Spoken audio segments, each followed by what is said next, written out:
Fuck Jay-Z. What's up, niggas? Hey, yo, I know you ain't talking about me, dog. You? What? Fuck Jay-Z. You been on my dick, nigga. You love my style, nigga. Fuck Jay-Z. Fuck with your soul like ether. Teach you the king. They You know supposed to love you and across the belly. God is loving. That's what I'm talking about. Yeah, come on, hey. That's what I'm talking about. Terrence, I appreciate that. What grade are you in? 4. You're in 4th grade? Well, now, first of all, I did get elected president, so not everybody hates me now. I don't want you to... I got a whole lot of votes. I want to make sure everybody understands. But, you know, what is true is if you were watching TV lately, it seems like everybody's just getting mad all the time. And I think that you've got to take it with a grain of salt. Some of it is just what's called politics, where, you know, once one party wins, then the other party kind of feels like it needs to poke you a little bit to keep you on your toes. And so you shouldn't take it too seriously. And then sometimes, as I said before, people just, I think they're worried about their own lives. A lot of people are losing their jobs right now. Donald Trump refuses to release his tax returns. Nobody cares about it except some of the folks in the media. Nobody cares about it. Trump claims he can't release any of his returns while under routine audit. Even as the IRS has made clear there's no legal requirement for Trump to withhold them. Just so you understand, I'm under audit, a routine audit, and when the audit's complete, I'll release my returns. And even as Trump's own lawyers note, the IRS review of his 2002 through 2008 returns is complete. Even his own running mate, Mike Pence, preparing to release his taxes this week. So I'll give mine to y'all this week, and he's going to provide his after a routine audit is done. Trump's refusal has drawn sharp attacks from Hillary Clinton. Clearly, his tax returns tell a story that the American people deserve and need to know. And despite Trump's contention, a series of polls show voters do, in fact, care about Trump's tax returns. So what exactly aren't voters seeing? Voters could see the type of taxable income that he has, whether it's ordinary income or capital gains income. Voters could also learn how much a candidate has given to charity. A CNN review of Trump's available financial documents show 4 potential areas that may shed light on Trump's reluctance.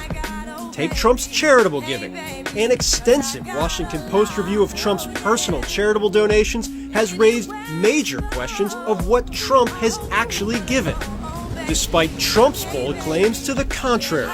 This is my check for $1 million. Or take Trump's tax rate, an issue that dogged the Republican Party's 2012 nominee for months. Trump has made clear, as a businessman, he's done everything in his power not to pay more tax than necessary. I pay as little as possible. I use every single thing in the book. But Trump's involvement with real estate raises the very real possibility he pays nothing at all, according to tax experts. An obvious benefit is that a taxpayer who owns property, real estate, a building, can trade that property for another building. And as long as that property is going to be used for investment purposes or in business, the taxpayer won't pay tax on the gain at all. In fact, CNN has identified at least 3 years, 1978, 1979, and 1984, where he definitively paid $0 in federal income tax. Documents show another 2 years, 1991 and 1993, where Trump likely paid little to no income tax as well. And when asked about it during the campaign, he's been hardly forthcoming.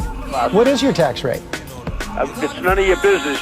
Then there's the issue of Trump's total net worth. Now, to be clear, a few years of tax returns wouldn't shed light on whether Trump is actually worth the $10+ billion he claims. But it would show Trump's net income and adjusted gross income, providing more detailed insight than the financial disclosure form filed by Trump in May. But perhaps most importantly for Trump's opponents, a detailed release of Trump's returns would provide a window into Trump's business connections. Maybe he doesn't want people to see that he's got some connections. Trump's own lawyers making it clear that Trump is the, quote, sole or principal owner in approximately 500 separate entities. Those entities engage in hundreds of transactions, deals, and new enterprises every year. For the moment, however, there is little indication that Trump's returns will be revealed before Election Day, though Trump himself appears willing to make a deal.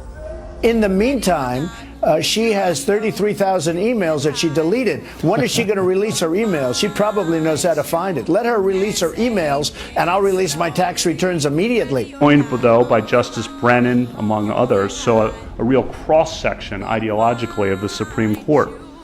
The court said some undertake to, quote, make a case for the proposition that the one-house veto is a useful political invention. But policy arguments supporting even useful political inventions are subject to the demands of the Constitution, which defines powers and with respect to this subject sets out just how those powers are to be exercised. The prescription for legislative action in Article 1 represents the framers' decision that the legislative power of the federal government be exercised in accord with a single, finely wrought, and exhaustively considered procedure.